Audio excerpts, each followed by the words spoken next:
Kati njagala kubalaga bufere bwa Aviator. Mulabe n'obudde bwamala nga yeetega kamera. Avi. Bwe tolowooza Aviator mbu tetumanyi by'okozesa. Tetulina budde bwo. Ebirungo mbiresi. Njagala okulaga nti ate nze Calvin Kayanja nga neekozeeko tolinawo nkwata. Ogenda n'omala obudde eyo okwefuula ekitagasa ne weemalira obudde. Omusajja omukulu nodda mu make-up n'obuulira omumwa. Ate Aviator nkubuulira gwogira ennyo kyesiiga ogwo mumwa kweyawula emimwa egyo. Kayima kaali kukwatako. Kayima. Kaali kuhabiwa fono. Ne Kayima ye mukazi, Kayima si ye musajja, Kayima ye mukazi. Koza aba mukazi. Mu basiyazi ye mukazi, ye gwe balya si yalya. Avi akabadi ke kali wano.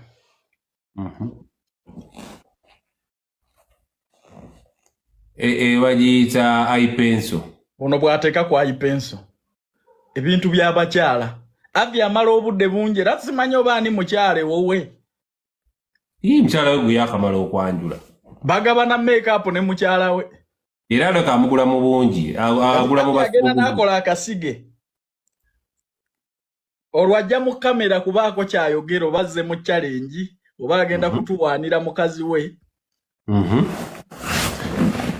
Bwekyagala ogamba nti Sister Aviator bw'aba agula make-up amugula mu basuubuzi.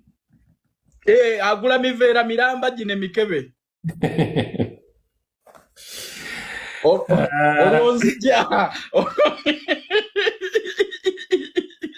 Ndabye. Ondabye? Olwo Aviator ajja. Anaatera okujja okwasaamirira ku Kayanja. Olwo yategeezezza dda kugulya omukebe gwa laptop boss. Ne laptop so tumuyita mukebe. Laptop omusajja mulungi. Gwali guwayiriza URL nga tegulina na tini namba. Nalabye laptop agamba mbu Kayanja toyina kampuni gy'okolera oli broker. Oyo muddira kansooke nkulaga omusajja omukulu oyo bw'amala obudde ng'agenda kukola ka video kamu. Akesekendi 4. Okitegedde? Kati bw'amala okweyisaako wano ku kasige. Bukozesa abuzaayo. Aviator oba kwoli jangu tunyumyemu tebigenda kuba byakwevuma. Tugenda kuba just tunyumyamu bunyumya otubuli lwaki oyagala musajja afaali eni. Nkujjira.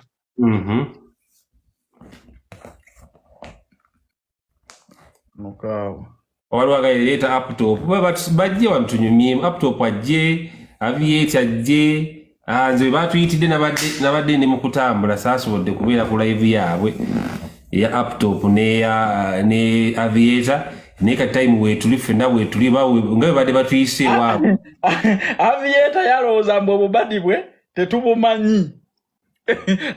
Yalowooza bw'aveeyo n'abeereyo n'asinika ebinnyo ku bantu. Alowooza mbu obubadi bwe tetubutegeera. Yali jjukira ayinza okubateekamu ne filter jjukira TikTok eno. Naye ngenda kugiteekamu nfaananire ddala Aviator. Naawe ogenda teekamu filter. Kyokka Sister Kayanja otabuse. Sister Kayanja akutte omuliro era simeeje ebiggwera. Luutu eno kanjira nnoonya ku musajja wattu ayitibwa Aviator. Aviator munange zino entalo za TikTok omunange olala bw'oba oziyingira ojja weetegese. Bano abaana bawano tebabuulirwa. Aviator naawe ommanyire. Aviator naawe odde ku Calvin Kayanja ommanyire. Mbagambye wana Aviator omumwa gusiiga lipstick. Omumwa gusiiga lipstick. Olw'okuba alina ebika bingi ebya lipstick okusinga abakyala. Eno bw'asiigayo yero, eno waggulu ng'asiiga bbulaaka. Waliwo agambye mbu yenna ayina kopagaalo owa buli kala. Waliwo agambye wano Calvin waliwo agambye mbu yenna Nyanza Aviator. Mbadde manyi lyakabizi Michael nga lyakyukamu. Aviator da mu challenge zo tojja kusobola Kayanja nze nkubuulira. Ekisooka gwe byo byobeerako n'ogamba oli mulungi nnyo simanyi n'obeera mu ebyo ffe tubimanyi okufa obufi. Kati nkuleetera kakala kali.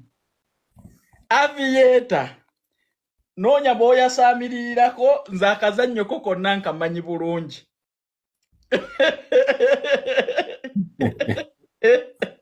Ono Aviator yeetegeka kujja kukola ka video ka sekendi za 22.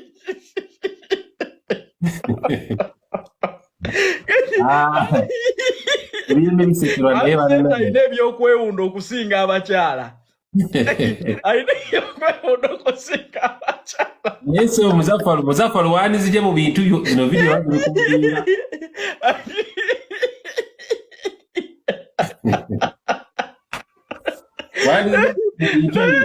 Naye Aviator tobaamu engeri endala obudde ng'omala bungi mu kamera.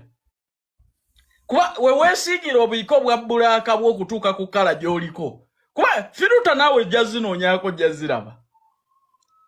Kati sooka otekemu firuta tulabaawo eri enyola face eri ogimalireyo ddala. Tulabe bw'olabikira ddala Aviator nga bw'ogamba. Aviator olwo agenda kujja kukwogera ku Kayanja. Aviator kwoli nkulengera mu fake account naye jangu muntu nyamusonyi. Aviator agenda kujja kwogera Kayanja. Mwana wa maama Aviator. Oluusi amanyi okujja ng'ogweno gwawukana n'ogwa wansi. Nga yeerabidde okugusiiga oba? Nkozi. Naye baaba senga wali mukyala senga ndowooza maama we yakwanira abasajja. Sikola. Kati tuli ku Aviator. Aviator bw'oba omanyira abantu noonya b'omanyiira.